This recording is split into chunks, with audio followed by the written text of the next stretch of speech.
نحمده ونصلي على رسول الكريم اما بعد اعوذ باللہ من الشیطان الرجیم بسم اللہ الرحمن الرحیم ثم بعثنا من بعدهم موسى بآياتنا الى فرعون وملئه فظلموا بها فانظر كيف كان عاقبة المفسدين صدق اللہ العظیم۔ حضرت موسیٰ علیہ السلام جناب شعیب علیہ السلام کے کہنے پر بھی اور اپنی خواہش پر بھی اپنی والدہ اپنے بھائی اور بہن سے ملنے کے لیے مدین سے مصر کی طرف روانہ ہوئے۔ آپ کے ساتھ آپ کی اہلیہ اور آپ کے سسر حضرت شعیب علیہ السلام کی طرف سے دیا گیا کچھ مویشی اور کچھ اموال ان کے ساتھ تھے۔ مصر کی طرف آتے ہوئے راستے میں ایک مقام پر رات کی تاریکی تھی، سردی کا موسم تھا۔ حضرت موسیٰ کی اہلیہ وہ حاملہ تھیں، انہیں اس وقت محسوس ہوا کہ مجھے کچھ تپش اور حرارت کی ضرورت ہے۔ اس بات کا اظہار انہوں نے موسیٰ علیہ السلام سے کیا۔ موسیٰ علیہ السلام نے اس زمانے کے طریقہ کار کے مطابق چکماق کے دو پتھروں کو لیا اور ان کو آپس میں رگڑنے کی کوشش کی، رگڑا کہ جس سے آگ بھڑکے اور وہ لکڑیوں کو اور گھاس کو آگ لگا کر کے تپش اور حرارت پیدا کرے۔ بہت زیادہ کوشش کے باوجود بھی آگ نہ جل سکی تو اچانک موسیٰ علیہ السلام کی نگاہ پڑتی ہے دور ایک جگہ پر کہ روشنی نمودار ہے، آگ کی طرح روشنی نظر آ رہی ہے۔ آپ نے اپنی اہلیہ سے، اور ایک روایت میں آتا ہے کہ ان کے ساتھ ایک خادم بھی تھے جو شعیب علیہ السلام نے بعد میں اپنے پاس رکھے تھے اور وہ ان کو دے دیے تھے، لیکن یہ روایت بہت کمزور ہے۔ آپ اور آپ کی اہلیہ تھے، یہ زیادہ قوی بات ہے۔ آپ نے اپنی اہلیہ سے کہا کہ آپ یہاں ٹھہریے، میں یہ جو جگہ نظر آ رہی ہے جہاں روشنی ہے یہاں سے پتہ کرتا ہوں، شاید کہ کوئی قافلہ ہمیں مل جائے اور اس سے ہم اپنی ضرورت کا کچھ سامان بھی لے لیں، کھانے پینے کے حوالے سے وقتی، اور ساتھ ہم آگ کا بھی انتظام کر لیں۔ آپ پیادہ چل پڑے، آگے بڑھتے بڑھتے ایسا محسوس کر رہے ہیں کہ جیسے جیسے وہ آگے بڑھتے جا رہے ہیں وہ جو آگ ہے وہ ان سے اتنی ہی دور ہوتی جا رہی ہے۔ اول آپ کو تھوڑا حیرانگی ہوئی، پھر آپ پریشان ہوئے، اور اسی پریشانی کے عالم میں جو ایک فطری پریشانی ہوتی ہے، فطری خوف ہوتا ہے، اسی کے عالم میں آپ نے واپسی کا ارادہ کیا۔ آپ واپس مڑے، آواز آئی۔ اب سورہ طٰہٰ پڑھ رہا ہوں، آواز آئی، انی انا اللہ، میں تمہارا رب ہوں، فاخلع علیک انک بالوادی المقدس طویٰ۔ آپ وادی طویٰ میں آ گئے ہیں، یہ بڑی مقدس وادی ہے، اپنا جوتا اتار دیجئے، ہمارے پاس دوڑے آئیے، واپس نہ جائیے، ہم آپ کو احکام شریعت دینا چاہتے ہیں اور ہم نے آپ کو اپنی نبوت اور رسالت کے لیے چن لیا ہے، آئیے۔ موسیٰ علیہ السلام پلٹ کر دیکھتے ہیں تو آپ کو درختوں میں روشنی ہی روشنی نظر آتی ہے، اور یہ ایسی عجیب و غریب روشنی تھی کہ آگ نما تھی، لیکن درختوں کی ہریالی کو اس سے کوئی نقصان نہیں ہو رہا تھا، نہ تو کوئی پتا جل رہا تھا، نہ ہی کوئی ٹہنی اور شاخ جل رہی تھی۔ اب اس آواز کو محسوس کرنا چاہ رہے تھے کہ یہ کس سمت سے آواز آ رہی تھی، لیکن اس کی جہت کا تعین نہ کر سکے، آگے بڑھتے گئے، اور اس مقدس وادی پہ جب پہنچے پروردگار نے آپ کو شرف نبوت سے نوازا، اور پھر سوال کیا اللہ ذوالجلال نے، وَمَا تِلْكَ بِيَمِينِكَ يَا موسیٰ، اے موسیٰ آپ کے ہاتھ میں کیا ہے؟ جواباً عرض کیا یہی عصائی، یہ میرا عصا ہے، کیا کرتے ہیں اس سے؟ جواب دیا یا اللہ اس سے میں بکریوں کے لیے پتے جاڑتا ہوں، ٹیک لگاتا ہوں، اور بھی کئی فوائد ہیں جو اس سے حاصل کر لیتا ہوں۔ مثلا راستے میں کوئی موذی چیز، مہلک چیز آتی ہے، اسے اس سے بھگاتا ہوں، مار دیتا ہوں، وغیرہ وغیرہ۔ یا رک کر کے میں ایک بات عرض کروں گا، شاید پہلے بھی میں نے کسی موقع پر یہ بات عرض کی ہو۔ میں نے اس آیت کریمہ کو جب پڑھا وَمَا تِلْكَ بِيَمِينِكَ يَا مُوسَىٰ، زمانہ طالب علمی میں، تو عجیب سا لگا کہ عصا کے ساتھ پتے جھاڑنا، اس کا خاص طور پہ تذکرہ اور اس کا یہ فائدہ بیان کرنے کا مقصد۔ تو میں اپنے گاؤں سے واپس سیالکوٹ کی طرف آنا چاہ رہا تھا، یہ تدریس اپنا تعلیمی مراحل سے گزرنے کے بعد کی بات ہے۔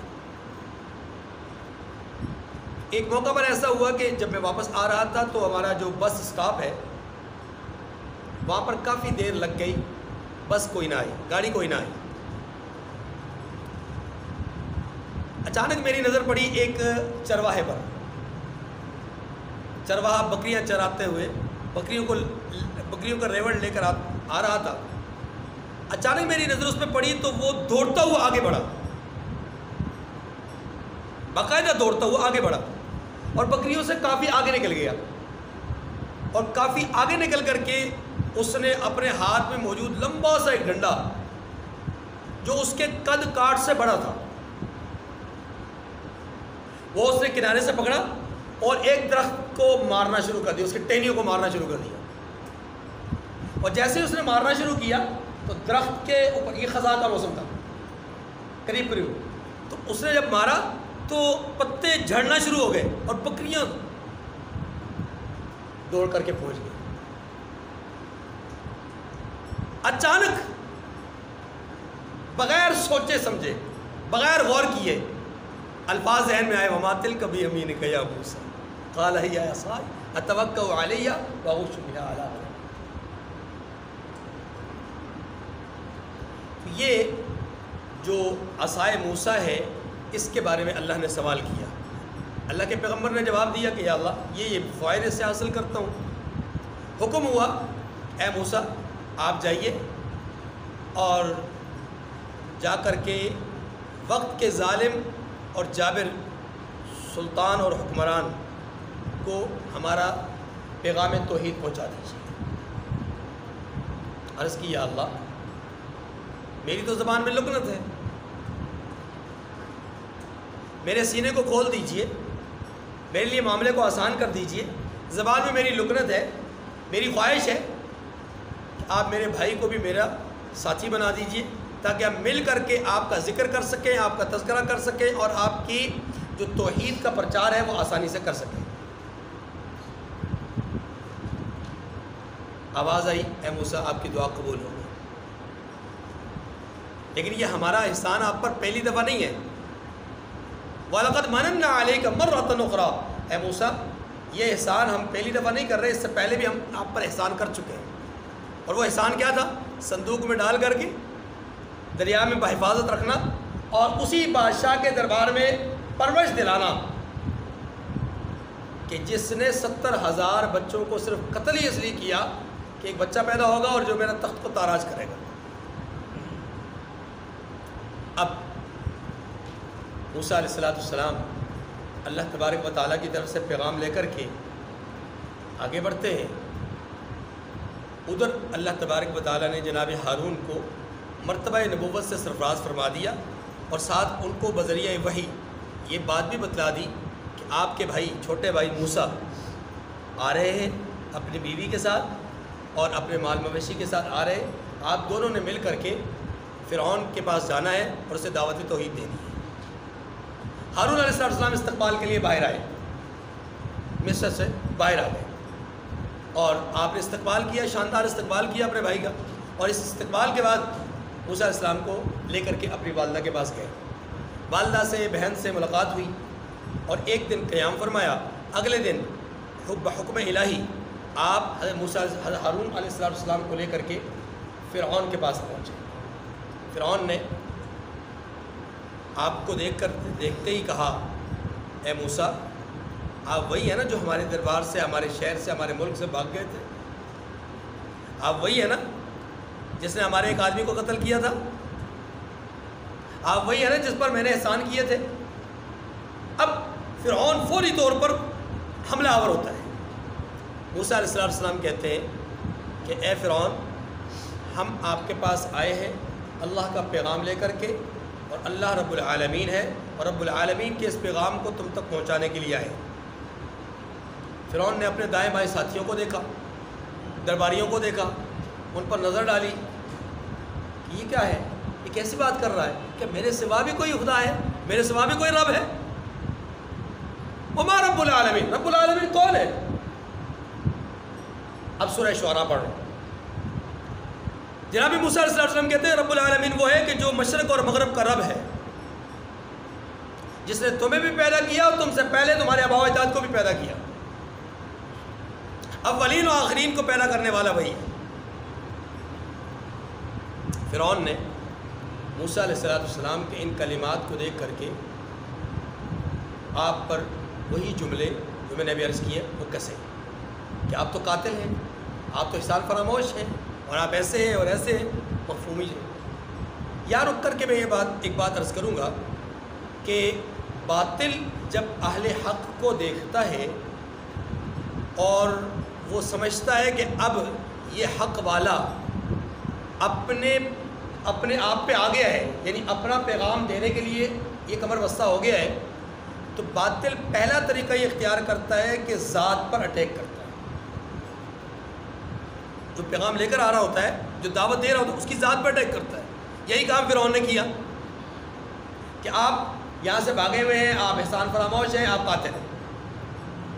دوسرا طریقہ، دوسرا وتیرہ باطل کا یہ ہوتا ہے کہ جب وہ دیکھتا ہے کہ یہ میرے طعن و تشنیع سے باز نہیں آ رہا، پھر لالچ دیتا ہے۔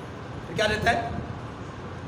آپ رسول اللہ علیہ وسلم کی حیات طیبہ کو دیکھیے، تو اللہ کے رسول نے جب اعلان نبوت فرمایا، اظہار نبوت فرمایا، تو کفار نے سب سے پہلے اپنے زبان سے جو الفاظ نکالے تھے وہ کیا نکالے تھے؟ آپ جادوگر ہیں، آپ کیا ہیں؟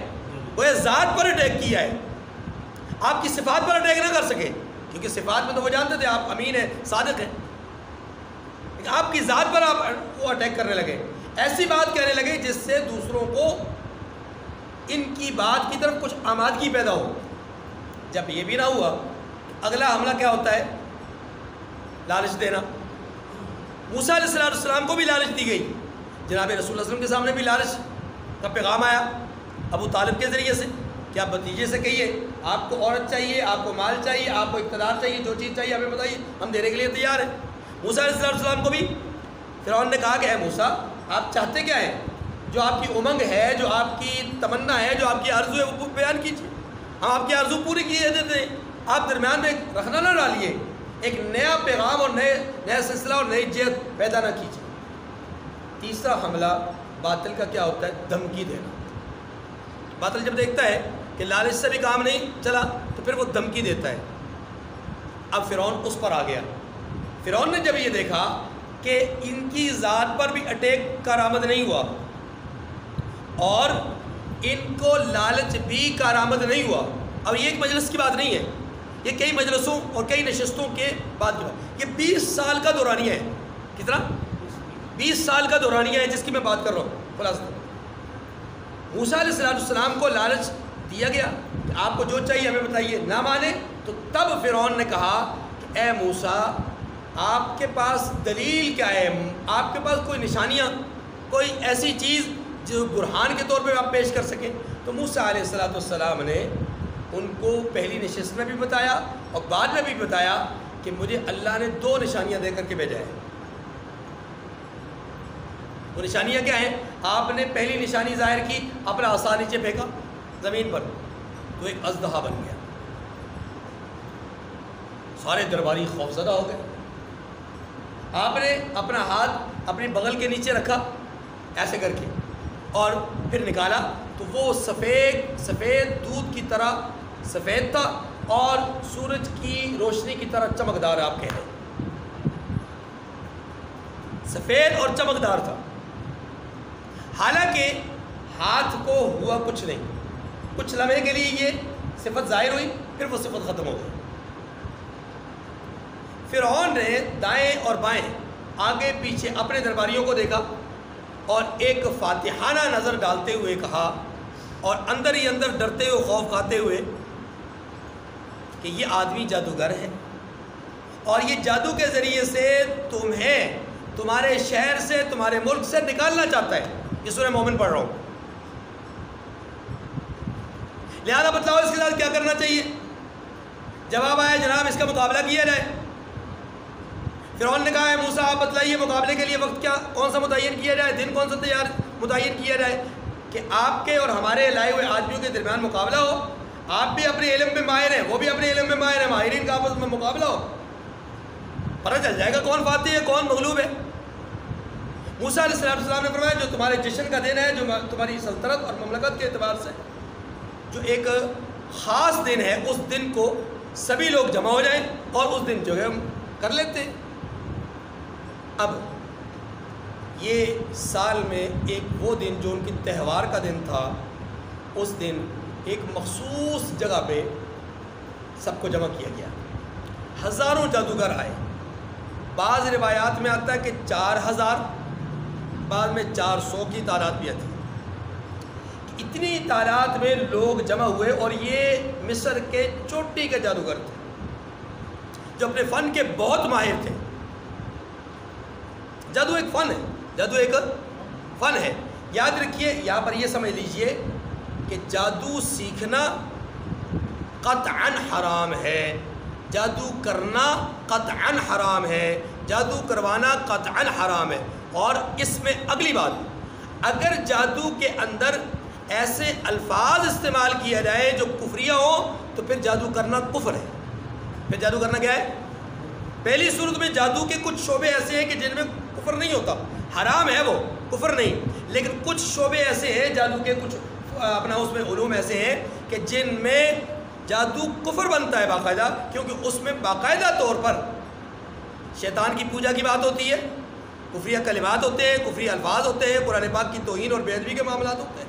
اس لیے جادو کرنا یاد رکھیے اس کا کم از کم درجہ قطعاً حرمت کا ہے۔ چلیے آگے، موسیٰ علیہ السلام کے ساتھ طے شدہ معاہدے اور وقت کے مطابق ہے وہ جادوگروں کو تیار کیا گیا۔ اب جادوگر وقت آنے سے پہلے جب ان کو دعوت ملتی ہے تو جادوگر پوچھتے ہیں، سورہ شعراء پڑھ رہا ہوں، جادوگر پوچھتے ہیں کہ جناب آپ ہمیں دعوت تو دے رہے ہیں، ہم اپنے فن کے ماہر ہیں، اگر ہم فاتح ہو گئے تو، ہم جیت گئے تو کچھ ہمیں انعام بھی ملے گا؟ جواب آیا ہاں جی، آپ کو شاہی دربار میں خصوصیت حاصل ہوگی، یعنی جو آدمی اپنے فن کے ذریعے سے مہارت پائے، اپنی مہارت کے ذریعے سے غلبہ پائے گا، اس آدمی کو ہم شاہی دربار میں جو ہے وہ یوں سمجھ لیں ملازم رکھ لیں گے یا خصوصی اس کو نمائندگی عطا کریں گے۔ جادوگر خوش ہیں، انہیں پتہ ہے ہم سے بڑا ماہر اس وقت مصر میں کوئی نہیں ہے، تو جو بھی آئے گا وہ مغلوب ہو جائے گا۔ چنانچہ اب یہ 400 یا 4000 جادوگر پہنچتے ہیں میدان میں، موسیٰ علیہ السلام اور ہارون علیہ السلام بھی ادھر ہیں۔ جادوگر پوچھتے ہیں کہ اے موسیٰ، آپ پہلے اپنا عمل ظاہر کریں گے یا ہم اپنا عمل ظاہر کریں؟ موسیٰ علیہ السلام نے فرمایا کہ آپ کر لیجئے، سورہ شعراء پڑھ رہا ہوں، آپ کر لیجئے۔ فاتحانہ نظر ڈالتے ہیں دائیں بائیں ادھر ادھر، اور ایک نظر فرعون پر، ایک نظر موسیٰ پر علیہ السلام پر، اور انہیں پورا یقین ہے کہ ہم غالب آ جائیں گے۔ اب ان کے ہاتھوں میں رسیاں پکڑی ہوئی ہیں اور ان کا خیال یہ کہ یہ رسیاں ہم ان کے سپولے بنا لیں گے، سانپ بنا لیں گے، ان پر تو کوئی غالب نہیں آ سکتا۔ اب انہوں نے رسیاں پھینکی، وہ زمین کے اندر 400 یا 4000 رسیاں میدان میں پھر رہی ہیں۔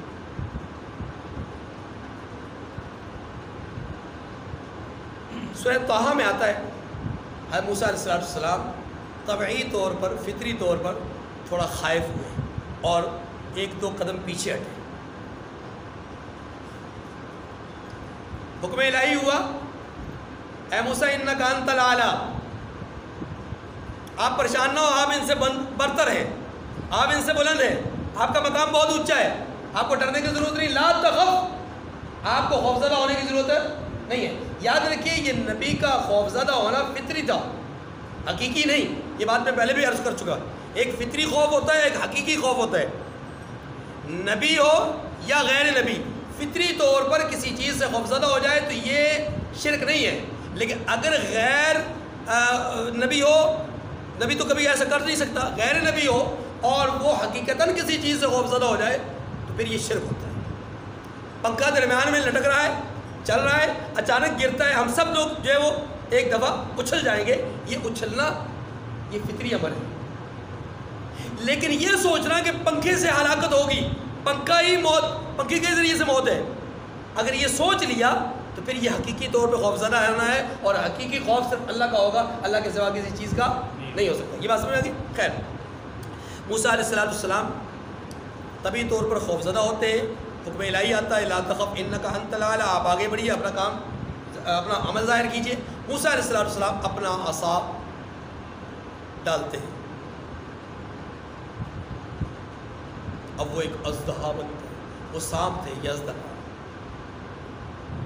اور بات یہاں تک ختم نہیں ہوئی، ان کے سپولے پھر رہے تھے، موسیٰ علیہ السلام نے جو عصا پھینکا وہ ایک سانپ بنا، اژدہا بنا، اور اس اژدہے نے ان 400 یا 4000 رسیوں کو، سانپوں کو نگل لیا۔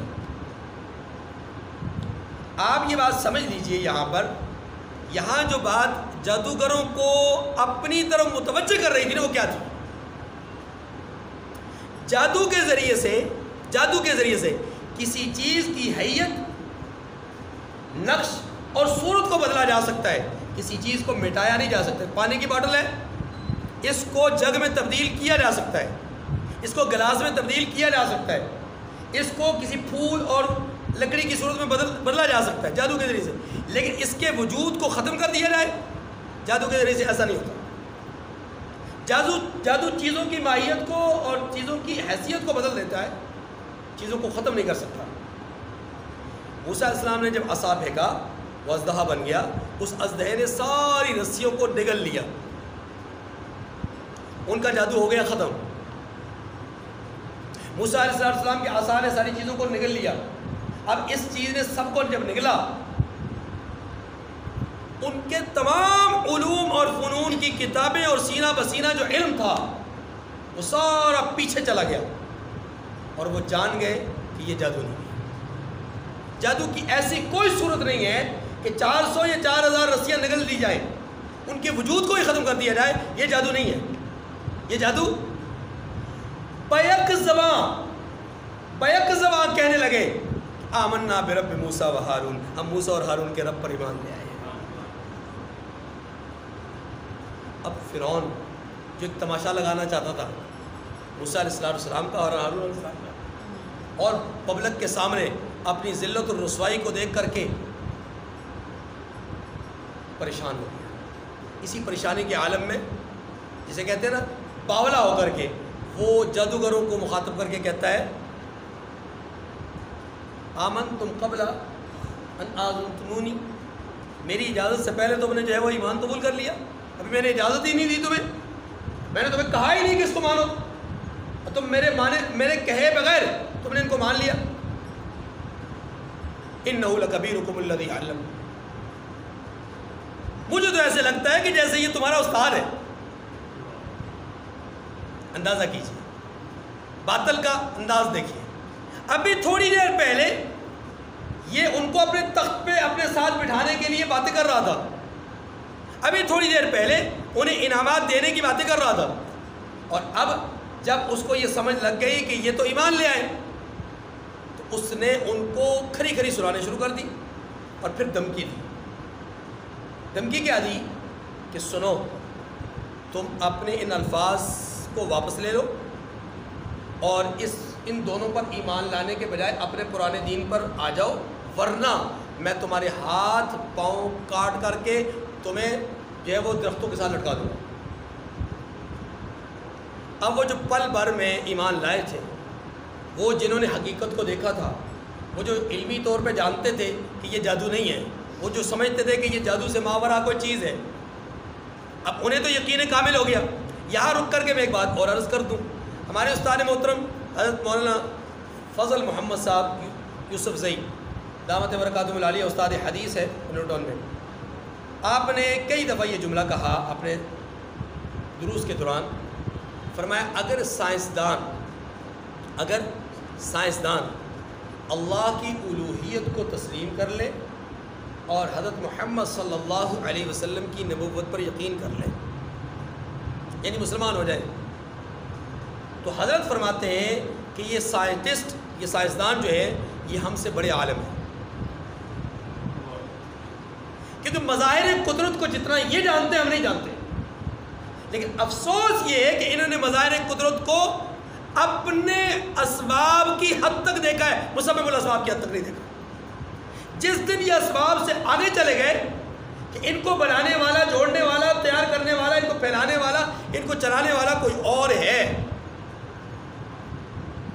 یہ اس طریقے سے نہیں چلتے جس طریقے سے ہم سمجھ رہے ہیں کہ چیزوں کو جوڑنے سے ایسا بن گیا. نہیں, یہ اللہ کے حکم سے چلے. ہاں, اللہ کا حکم کیسے نافذ ہوا اس پہ وہ سوچ و فکر کریں. کیوں کر ہوا, آسمان کیسے جڑ گیا اس پہ سوچ و فکر کریں. لیکن جوڑا کس نے, اس بات پر وہ یقین لائیں کہ یہ اللہ نے جوڑا ہے, اللہ کے سوا کوئی جوڑ نہیں سکتا. یہ جو غور و فکر کر رہے ہیں, یہ جو تدبر کر رہے ہیں, زمین و آسمان میں سوچ رہے ہیں, پہاڑوں میں, نباتات میں, جمادات میں, ان چیزوں میں غور و فکر کر رہے ہیں. فرمایا جتنی ان کی فکر کے نتیجے میں ان کی معلومات ہیں, اگر یہ ایمان لے آئیں تو یہ اس کرۂ ارضی کے بہت بڑے, سب سے بڑے عالم بن جائیں. خیر بات, موسیٰ علیہ السلام پر ایمان لانے والے وہ جو جادوگر ہیں, انہیں اپنے علم اور فن کے نتیجے میں نظر آ رہا تھا کہ یہ شخص جادوگر نہیں ہے, یہ عالم ہے, اور جو یہ دعویٰ کر رہا ہے اس دعوے میں یہ سچا ہے. اور دعویٰ کیا ہے؟ اللہ وحدہ لا شریک ہے, اللہ رب العالمین ہے اور ہم سب اس کے بندے ہیں. لہذا انہوں نے ان کے رب پر ایمان کا اظہار کیا.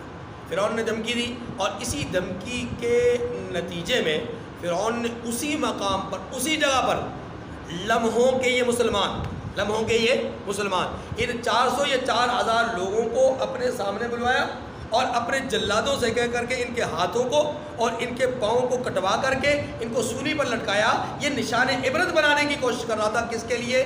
دوسروں کے لیے, کہ کوئی اور ایمان نہ لائے. جب اس نے دھمکی دی تھی تو سورۃ طٰہٰ میں اللہ تعالیٰ نے یہ نقشہ کھینچا ہے کہ وہ جو جادوگر تھے سابقہ, اب مسلمان ہو گئے. انہوں نے کہا اے فرعون, تیری حکمرانی اور تیرا اقتدار اسی دنیا تک محدود ہے. اندازہ کریں, کوئی دعوت نہیں ملی ان کو, کوئی پیغام نہیں ملا. لیکن جب بندہ رب کے ساتھ جڑ جاتا ہے نا, اللہ اس کے لیے راہیں کھول دیتے ہیں, اللہ اس پر دنیا و مافیا کو آشکار کر دیتے ہیں. اب وہ ان کے دل سے نکلی ہوئی جو باتیں ہیں وہ کیا ہے؟ کہنے لگے اے موسیٰ, اے فرعون, تم نے جو ہم پر ظلم کرنا ہے کر, فاقض ما انت قاض. اس دنیا میں کر سکتا ہے نا, اس جہاں میں ہی کر سکتا ہے, جو کچھ کر سکتا ہے کر. لیکن سن, آخرت اسی کے لیے ہے جس نے تقوی اختیار کیا ہے, اور ہم نے موسیٰ اور ہارون کے رب پر ایمان کو قبول کر لیا ہے. لا ضیر, اب ہمیں کوئی اس پر ملامت نہیں ہے, کوئی اس پر کسی قسم کا اپنے اوپر جو ہے وہ شک و شبہ نہیں ہے, کوئی ایسی چیز نہیں ہے. بلکہ ہم جو ایمان لے آئے ہیں, اب ہم اپنے پروردگار سے تمنا کرتے ہیں, آرزو کرتے ہیں, ربنا افرغ علینا صبرا وتوفنا. اے اللہ یہ ظلم کرے تو ہمیں صبر کی توفیق نصیب فرما. اے اللہ یہ زیادتی کرے تو ہمیں برداشت کرنے کی توفیق نصیب فرما. اے اللہ یہ جو ظلم کر رہا ہے یا ظلم کرنا چاہتا ہے, اس کے بدلے میں ہمیں اچھا صلہ نصیب فرما کہ قیامت کے دن ہمیں صالح لوگوں میں اٹھا. آخر الدعوانا الحمدللہ.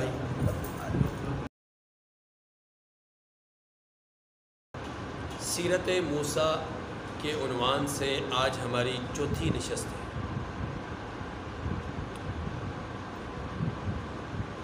حضرت موسیٰ علیہ السلام کے مقابلے کے لیے فرعون نے سینکڑوں یا ہزاروں جادوگروں کو بلایا, مقابلہ ہوا, جادوگر شکست کھا گئے, اور نہ صرف شکست کھا گئے, یوں کہہ لیجئے دنیاوی اعتبار سے وہ شکست کھا گئے, لیکن حقیقی اعتبار سے وہ کامیاب ہو گئے کہ انہوں نے موسیٰ علیہ السلام کی نبوت اور رسالت کو تسلیم کیا، اللہ کی الوہیت کے قائل ہو گئے۔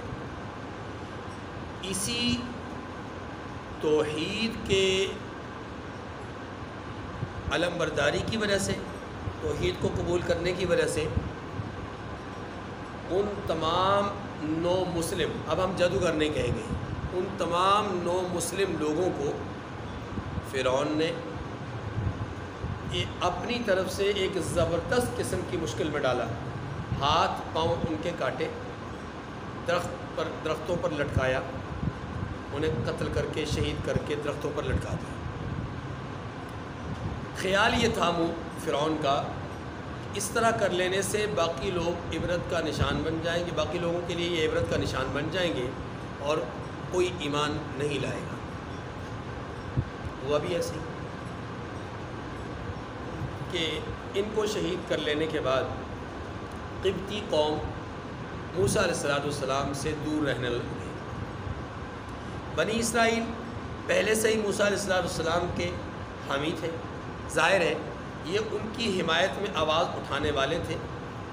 جہاں موسیٰ علیہ السلام نے فرعون کو دعوت توحید دی تھی، وہیں پر ایک بات یہ بھی کہی تھی، ارسل معنا بنی اسرائیل، بنی اسرائیل کو ہمارے ساتھ بھیج دیجیے، یعنی بنی اسرائیل پر ظلم و ستم چھوڑ دیجیے اور ہمارے ساتھ بنی اسرائیل کو روانہ کر دیجیے۔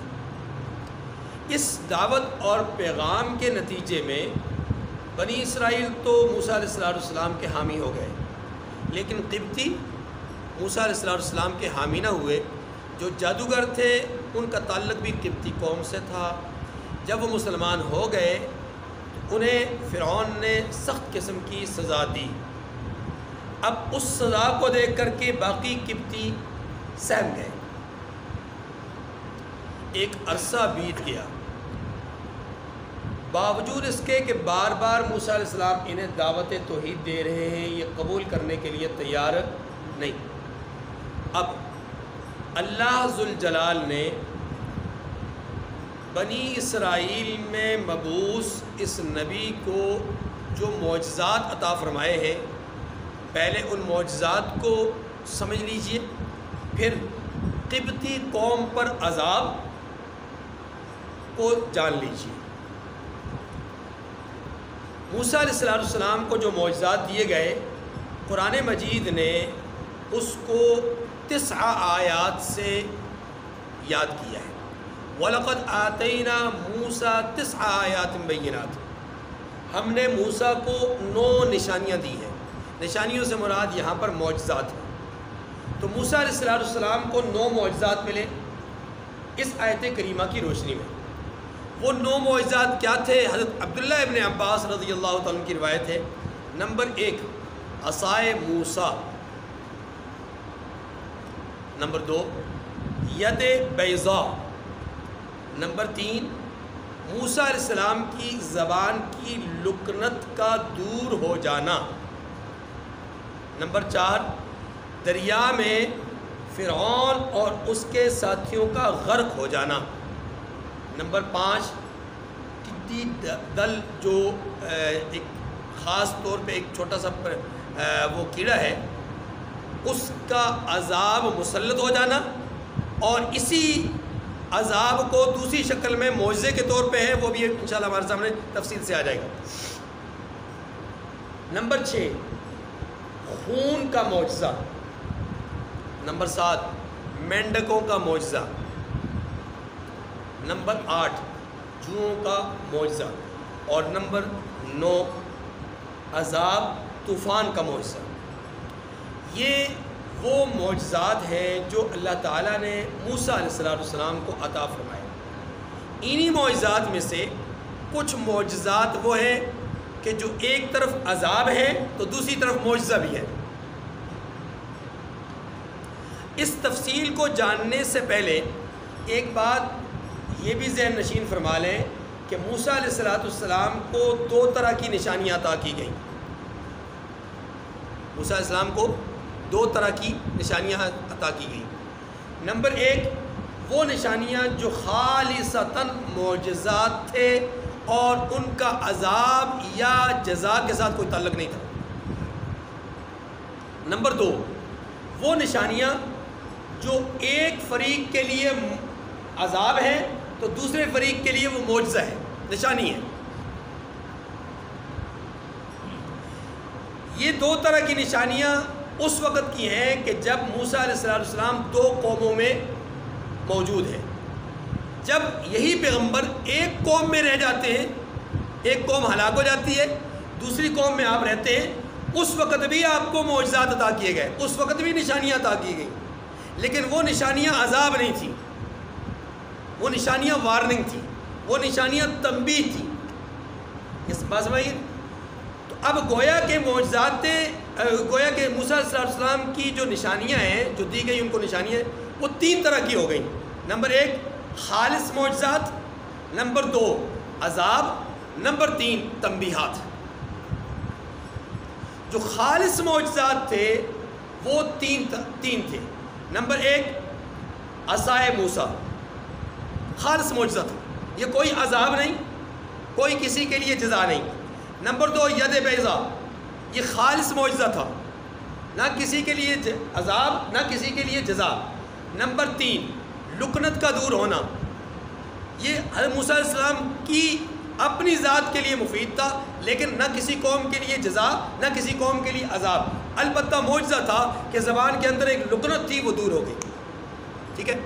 نمبر 2 وہ معجزات کہ جن کا تعلق عذاب کے ساتھ ہے ایک قوم کے اور جزا اپنا نشانی کے ساتھ ہے دوسری قوم کے، وہ کیا ہے؟ نمبر 1 ہوا یہ کہ جب موسیٰ علیہ السلام پر ایمان لانے والے مسلمانوں کو شہید کر دیا گیا، اب اس کے بعد اللہ تعالیٰ نے قبطی قوم پر قحط مسلط کر دیا۔ اس قحط کے نتیجے میں وہ بہت بےتاب ہوئے، بہت تڑپے، موسیٰ علیہ السلام سے فریاد کی، دعا کیجئے کہ ہمارا یہ عذاب ہم سے ٹل جائے۔ موسیٰ علیہ السلام نے انہوں نے یہ کہا کہ آپ دعا کریں یہ عذاب ٹل جائے، ہم آپ پر ایمان بھی لائیں گے اور بنی اسرائیل کو بھی آزاد کر دیں گے۔ موسیٰ علیہ السلام نے فریاد کی، اللہ تعالیٰ نے عذاب کو ٹالا، قحط ختم ہو گیا، باران رحمت نازل ہو گئی، قحط ختم ہو گیا۔ اب جب قحط سے یہ خالی ہو گئے اور قحط ختم ہو گیا، انہوں نے انحراف شروع کر دیا اور انہوں نے کہا کون سا وعدہ، کیسا ایگریمنٹ، کیسا معاہدہ، ہم نے تو ایسی کوئی بات وعدے کے طور پہ کی ہی نہیں۔ اچھا کچھ وقت گزرا، اللہ تبارک و تعالیٰ نے ان پر ایک اور عذاب مسلط کیا۔ یہ سورہ آراف پڑھ رہا ہوں آپ، یہ جو آیت نمبر 103 ہے نا جس کو ہم نے شروع کیا، اسی سے 30 آیات بعد آیت نمبر 133 سے 136 تک پڑھ رہا ہوں۔ اللہ تعالیٰ نے ایک اور عذاب مسلط کیا، اور وہ عذاب کیا تھا کہ پہلے پانی نہیں تھا، اب پانی کی فراوانی کر دی، سیلاب آ گیا، ان کے گھروں میں، مکانوں، اپنا دکانوں میں، کاروبار، ہر جگہ جہاں جہاں کوئی آباد کاری تھی وہاں وہاں پانی داخل ہو گیا، اور وہ پانی نکلنے کا نام نہیں لے رہا تھا۔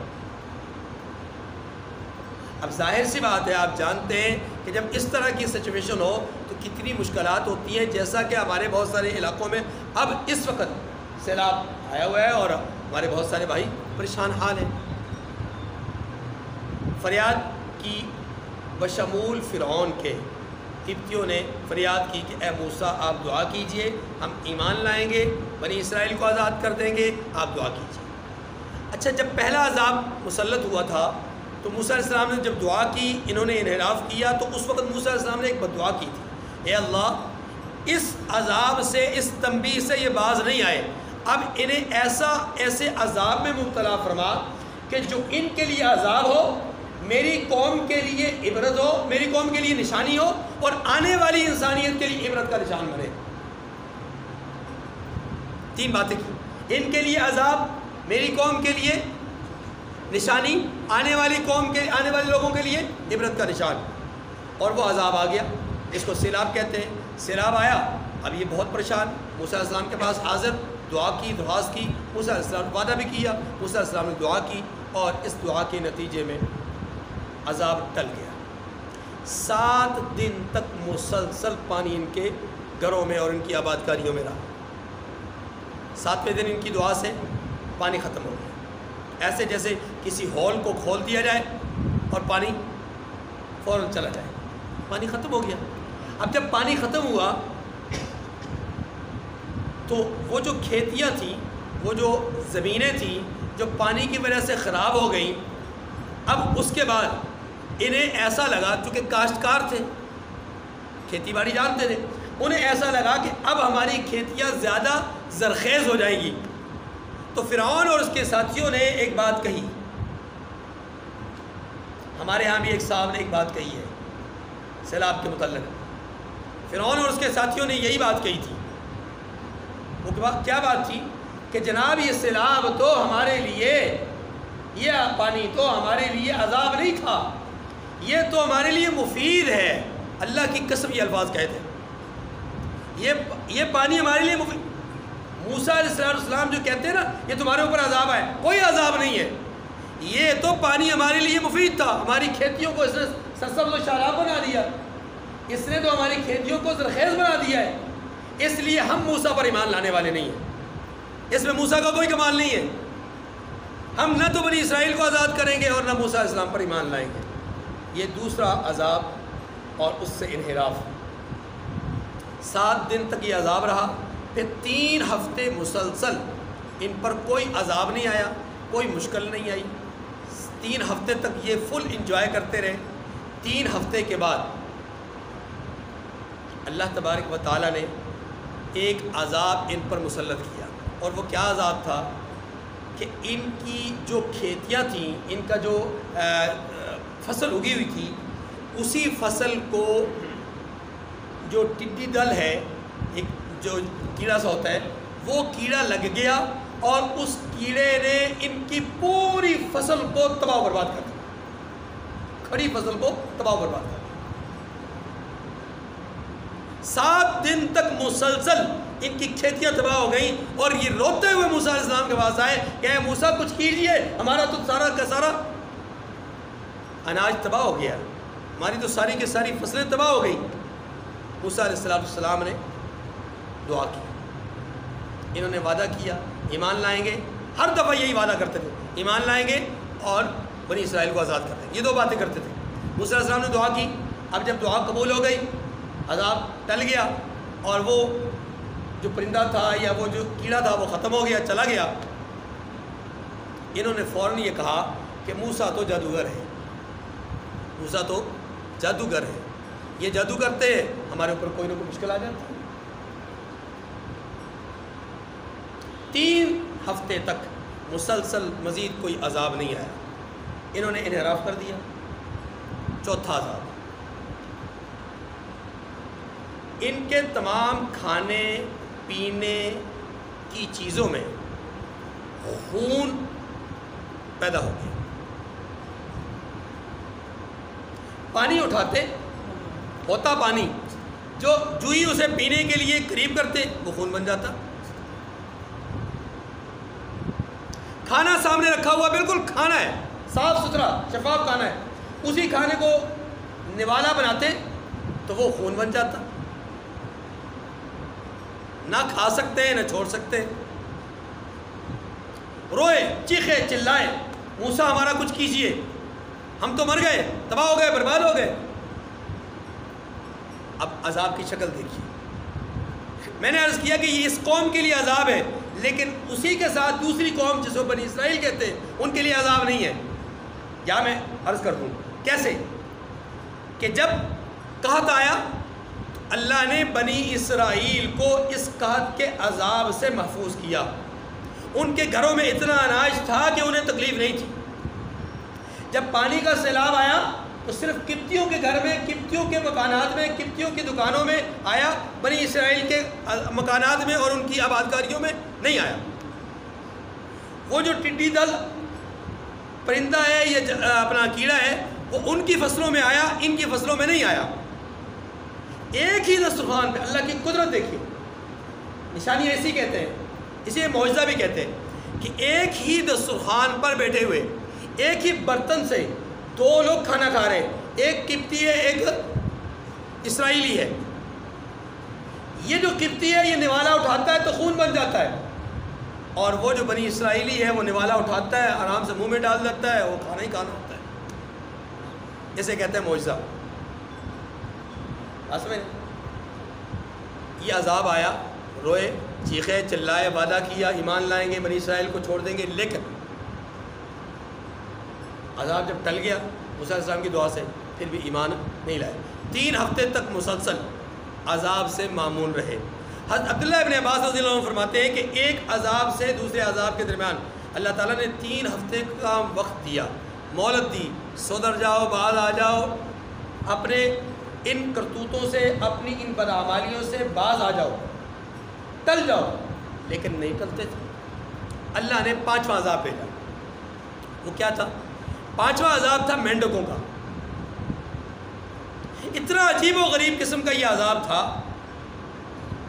کہ مینڈکیں ان کے وجود پر پھرتی تھی، چلتے پھرتے لیٹتے بیٹھتے ان کے وجود پر مینڈکیں، بستروں پر مینڈکیں، ہر جگہ مینڈک ہی مینڈک۔ اور اللہ کی شان یہ، اس جگہ بنی اسرائیلی بیٹھا ہوا ہے، اس جگہ قبطی بیٹھا ہوا ہے، قبطی کے ارد گرد اس کے اوپر مینڈکیں ہیں اور بنی اسرائیلی کے کچھ نہیں۔ یہ ہے اللہ کی نشانیاں، یہ ہے معجزہ۔ خلاف عقل بات ہے، خلاف فطرت بات ہے، ما فوق الاسباب بات ہے کہ وہ جانور کہ جس کے اندر عقل نہیں، شعور نہیں، وہ نہیں جانتا کہ یہ قبطی ہے، یہ بنی اسرائیلی ہے، وہ ادھر کو آ رہا ہے ادھر کو نہیں جا رہا۔ یہ کس کے حکم سے؟ اللہ۔ کس کے حکم سے؟ اس عذاب کے لیے بھی ٹلنے کے لیے دعا کی درخواست کرنے لگے، وعدہ کیا، عذاب ٹل گیا، انحراف شروع کر دی۔ ہم نہیں مانتے، آپ جادوگر ہیں۔ چھٹا عذاب آیا، اور وہ چھٹا عذاب کیا تھا؟ امل۔ امل کہتے ہیں 2 قسم کی چیزوں کو۔ ایک جوں ہوتی ہے جو کہ انسان کے بالوں میں ہوتی ہے، سر کے بالوں میں، داڑھی کے بالوں میں، چھوٹا سا ایک کیڑا، ایک یہ جوں ہوتی ہے۔ ایک کمل، اس کیڑے کو بھی کہا جاتا ہے جو گیہوں کو، اناج کو، فصل کو لگ جاتا ہے اور اندر ہی اندر سے اس کو کھا جاتا ہے، جس کو ہم دوسرے لفظوں میں گھن بھی کہتے ہیں، اس کو بھی کمل کہا جاتا ہے۔ اللہ تعالیٰ نے یہ عذاب ان پر مسلط کیا کہ ان کے وجود پر جوئیں پھرتی تھی اور ان کی فصل، اناج اور ان چیزوں میں بھی گھن، حتیٰ کہ ان کے کھڑے دروازے، لکڑیاں اور جو چیزیں تھیں ان کے اندر بھی گھن آ گئی، اور 7 دن تک اس عذاب میں اور اس مصیبت میں مبتلا رہے۔ دعائیں کی، فریاد کی، رونے لگے، چیخنے لگے، چلانے لگے کہ موسیٰ ہمارے لیے کچھ دعا کیجیے، ہمیں اس عذاب سے جو ہے وہ نجات دلوائیے، ہم ایمان لے آئیں گے اور بنی اسرائیل کو آزاد کر دیں گے۔ وقت کے پیغمبر نے دعا کی۔ یہ یہاں سے پتہ چلتا ہے کہ جو اللہ والے ہوتے ہیں وہ انتقام نہیں لیتے، ایک حد تک وہ انتقامی کیفیت میں نہیں آتے۔ یہاں میں رک کر کے اسی تناظر میں ایک بات عرض کرنا چاہتا ہوں۔ ہمارے ہاں ایک کانسیپٹ ہے کہ جی فلاں دن فلاں موقع پر کھیر تقسیم کرنا ضروری ہے فلاں بزرگ کو خوش کرنے کے لیے، اگر نہیں کریں گے تو تمہارا کاروبار جو ہے وہ ٹھپ ہو جائے گا۔ سوال یہ ہے کہ بزرگوں کو خوش کرنے کے لیے جو کھیر تقسیم کی جا رہی ہے، چلے تقسیم کر دی تو کر دی، تقسیم کر دی تو کر دی، یہ تو اچھی بات، لیکن اگر نہ کی تو کاروبار کیوں ٹھپ ہوگا؟ کیا وہ بزرگ بددعا دیتے ہیں؟ اگر بزرگ بددعا دیتے ہیں اس وجہ سے کہ ہماری خوش کرنے کے لیے کھیر تقسیم نہیں ہوئی، تو پھر میں ان بزرگوں کو بزرگ نہیں مانتا۔ بڑی بات ہے، میں ایسے بزرگوں کو بزرگ نہیں مانتا، کیونکہ یہ تو انبیاء کی سنت کے خلاف ہے، اللہ والوں کی سنت اور طریقے کے خلاف ہے۔ اللہ والے تو کبھی اپنی ذات کے لیے انتقام لیتے ہی نہیں ہیں۔ اللہ والے تو کبھی اپنی ذات کے لیے کسی سے بدلہ لیتے نہیں ہیں. اللہ والے تو ہمیشہ اللہ کے لیے غیرت کرتے ہیں, دین کے لیے غیرت کرتے ہیں, اپنے لیے نہیں. یہ خاصہ صرف رسول اللہ صلی اللہ علیہ وسلم کی ذات عالی کا ہے. یہ بات ذہن رکھیے, صرف اللہ کے رسول کا. اور اللہ کے رسول کا بھی اپنی جسم کے لیے نہیں ہے. اٹھائیے سیرت کی کتابیں, تاریخ کی کتابیں, آپ کو ملے گا کہ اللہ کے رسول صلی اللہ علیہ وسلم پر اگر کسی نے جسمانی طور پر کوئی کسی قسم کا ناروا سلوک کیا ہے تو آپ نے اس سے بدلہ نہیں لیا, لیکن جب آپ کے منصب پر کسی نے حملہ کیا ہے تو آپ نے فوراً بدلہ لیا ہے. فرق سمجھے گا, ایک ہے آپ کا جسم اور ایک ہے آپ کا منصب. رسول اللہ صلی اللہ علیہ وسلم کی 2 بیٹیوں کو اعلان نبوت کی وجہ سے طلاق ہوئی, آپ نے ان سے بدلہ نہیں لیا, انتقام نہیں لیا. یہ جسمانی مسئلہ تھا, آپ کا ذاتی مسئلہ تھا. آپ علیہ السلام کے گلے میں کپڑا ڈال کر آپ کے گلے میں مروڑا گیا, آپ نے اس شخص سے بدلہ نہیں لیا, یہ جسمانی مسئلہ تھا. بات سمجھ رہے؟ اللہ کے رسول صلی اللہ علیہ وسلم کے ساتھ ایسے کئی واقعات پیش آئے. آپ طائف کا سفر دیکھ لیں, طائف کے سفر میں کیا ہوا؟ آپ پر پتھر مارے گئے, خود ابو لہب نے آپ پر پتھر مارے, آپ کا سگا چچا, لیکن آپ نے بدلہ نہیں لیا, انتقام نہیں لیا. لیکن جب آپ کے منصب نبوت پر بات آئی, آپ کی رسالت پر بات آئی اور آپ کی رسالت کی توہین ہوئی, آپ کے منصب اور آپ کی شان کی توہین ہوئی, تو تب اللہ کے رسول نے فرمایا کون ہے جو اس بدبخت سے میرے دل کو ٹھنڈا اور چین قرار پہنچائے؟ کون ہے جسے مار کر کے مجھے سکون پہنچائے؟ کیوں؟ اس لیے کہ اس نے منصب رسالت کے خلاف اشعار کہے, اس نے رسول اللہ کی ذات میں نہیں, اس نے رسول اللہ کے منصب کی توہین کی. کعب بن اشرف کون تھا؟ ابو رافع کون تھا؟ یہ ابو العتیق کون تھا؟ یہ وہ لوگ تھے کہ جنہوں نے رسول اللہ صلی اللہ علیہ وسلم کی شان اقدس میں توہین کی ہے, تو اللہ کے رسول نے انہیں قتل کروایا ہے. پتہ یہ چلا کہ صرف رسول اللہ صلی اللہ علیہ وسلم کا منصب ہے کہ آپ اپنی شان کی, اپنے منصب کے خلاف کسی بھی بکواس کرنے والے کو سزا دلوانے کے لیے آپ حکم ارشاد فرماتے تھے. اور اب بھی امت کے لیے یہی حکم ہے کہ جو بھی رسول اللہ صلی اللہ علیہ وسلم کی شان اقدس پر حرف اٹھائے گا اس کی زبان کھینچ دی جائے, اس کی آنکھ کو پھوڑ دیا جائے اور اس کے ہاتھ کو کاٹ دیا جائے.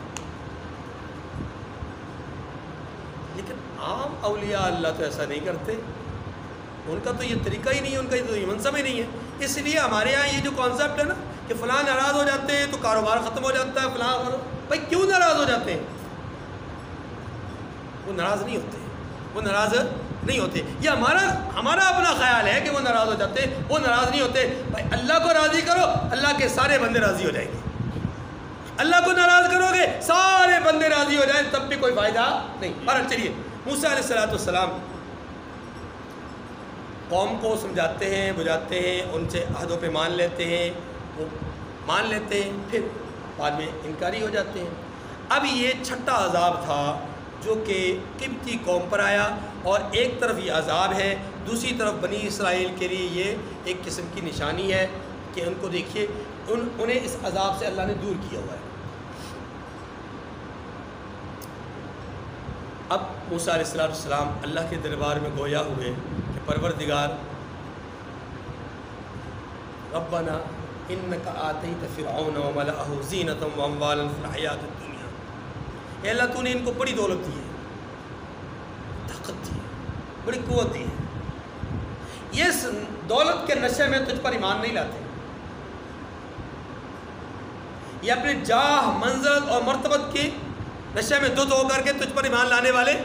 ربنا طمس علیہم اموالہم, اے اللہ ان کے مالوں کو ہلاک کر دے اور ان کی جانوں کو تباہ کر دے, شاید کہ تجھ پر ایمان لے آئیں. اب ہوا گیا کہ اللہ نے اپنے پیغمبر موسیٰ علیہ السلام سے فرمایا, یہ 20 سال بعد کا واقعہ ہے. موسیٰ علیہ السلام سے فرمایا کہ اے موسیٰ آپ اپنی قوم بنی اسرائیل کو لے کر کے رات غروب آفتاب کے بعد شہر مصر سے نکل جائیں گے۔ موسیٰ علیہ السلام اپنی قوم کو 6,30,000 کے قریب انسان، مرد عورت بچے بوڑھے، ان کو لے کر کے مغرب کے بعد نکلے۔ اب ظاہر ہے اتنی خاموشی سے نکلنا تو تھا نہیں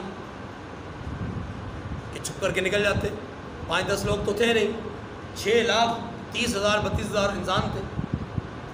یہ تو صرف پیدل چلے بھی بالکل خاموشی کے ساتھ تو اڑنے والی مٹی ہی کافی ہے، پھر یہ اکیلے پیدل تھے بھی نہیں، سواریوں پر تھے، ساتھ بچے بھی تھے جن کے چیخنے چلانے اور رونے کی آوازیں، تو یہ سارا مناظر۔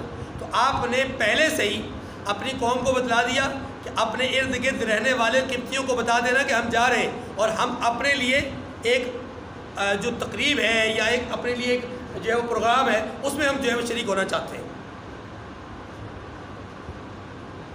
جو کہ شہر سے باہر چلے گئے، راتوں رات نکل گئے۔ اور صبح ہو کر کے فرعون کو پتہ چلا کہ موسیٰ علیہ السلام تو اپنی قوم کو لے کر نکل گئے۔ اس بات کی اطلاع فرعون کو نہیں تھی، قبطیوں کو پتہ تھا لیکن فرعون کو نہیں تھی۔ فرعون نے کہا موسیٰ علیہ السلام اپنی قوم کو لے کر بھاگ گئے۔ وہ کسی تقریب میں کسی پروگرام میں نہیں گئے، وہ قوم کو لے کر کے بھاگ گئے، اس لیے کہ وہ اتنے عرصے سے کہتے رہے کہ ہمارے ساتھ بنی اسرائیل کو بھیج دیجئے بھیج دیجئے بھیج دیجئے، ہم نے نہیں بھیجا۔ اب وہ لے کر کے نکل گئے، ان کا پیچھا کرو۔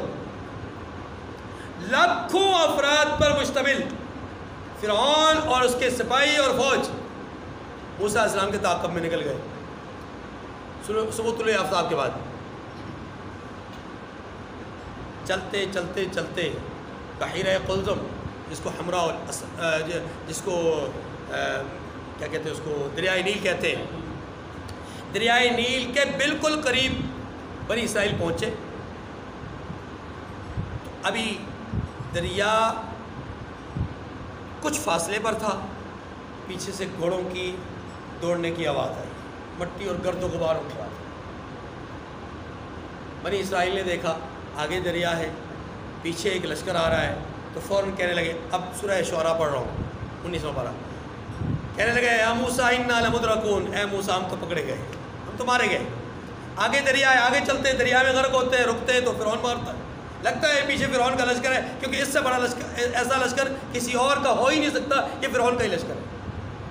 اب تو ہم مارے گئے، ہمیں کہاں کس دورائے پہ لا کے کھڑا کر دیا ہے۔ یعنی آپ اندازہ کیجئے موسیٰ علیہ السلام کی مشکلات کا، کتنے جلیل القدر پیغمبر ہیں لیکن کتنی مشکلات میں ہیں کہ ان کی اپنی ماننے والی قوم کو ان پر اعتماد نہیں۔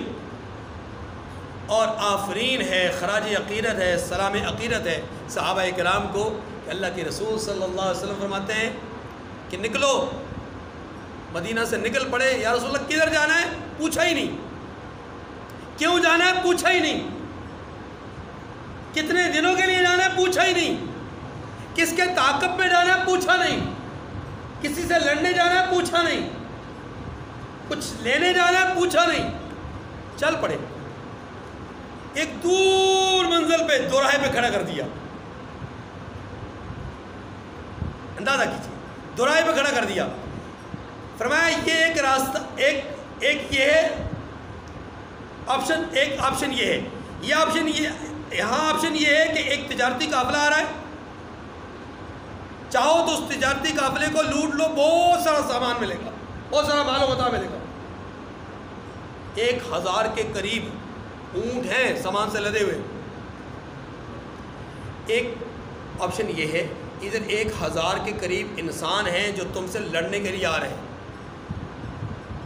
تلواریں ہیں، تیر ہیں، نیزے ہیں، سامان جنگ ہے۔ اب یہ پورا ایک ماحول بنایا جا رہا ہے، بتاؤ کیا کرنا ہے؟ تو جواب دیا یا رسول اللہ اس آپشن کو تو قبول نہیں کرتے، مال نہیں چاہیے، قافلہ نہیں لوٹنا، جنگ کرنی ہے۔ اللہ اکبر، مشکل ترین جو صورت ہے اس کو اختیار کیا، حالانکہ اپنے پاس 80 یا 82 تلواریں تھیں، 313 لوگ ہیں، 1000 کا مجمع ہے، 1000 کا لشکر ہے، سامان، اسلحہ، ساز و سامان، ہر چیز موجود، اور ان کے پاس تو کچھ بھی نہیں, یہ تو گھر سے تہی دامن خالی ہاتھ نکلے, لیکن پھر بھی کہتے ہیں نہیں لڑنا ہے. یہ ہے غیرت اور حمیت, ایمان اور تقوی اور اللہ پر بھروسہ. اور دوسری طرف آپ دیکھیے موسیٰ علیہ السلام کی قوم, سب کچھ آنکھوں کے سامنے ہو رہا ہے کہ مینڈکیں ہمارے اوپر نہیں آ رہی, ان کے اوپر آ رہی ہیں, خون ہمارے لیے نہیں ان کے لیے ہے, جوئیں ہمارے لیے نہیں ان کے لیے ہے,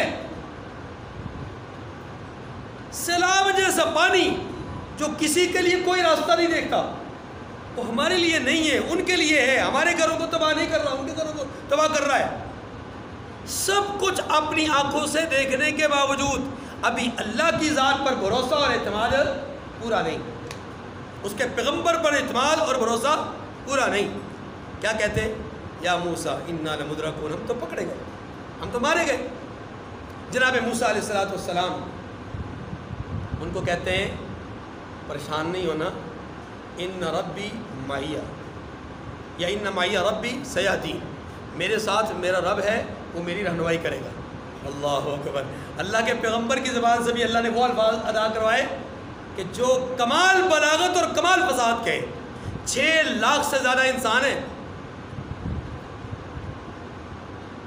لیکن چونکہ انہوں نے خطاب موسیٰ علیہ السلام کو کیا تھا, ہارون علیہ السلام کو خطاب نہیں کیا, تو موسیٰ علیہ السلام نے اس میں خطاب کرنے والوں کو نکال دیا, خطاب کرنے والوں کو نکال دیا. تمہارا بھروسہ رب پر نہیں لیکن میرا رب پر بھروسہ ہے, تو میرا رب میرا ساتھ دے گا, میرا رب میرا.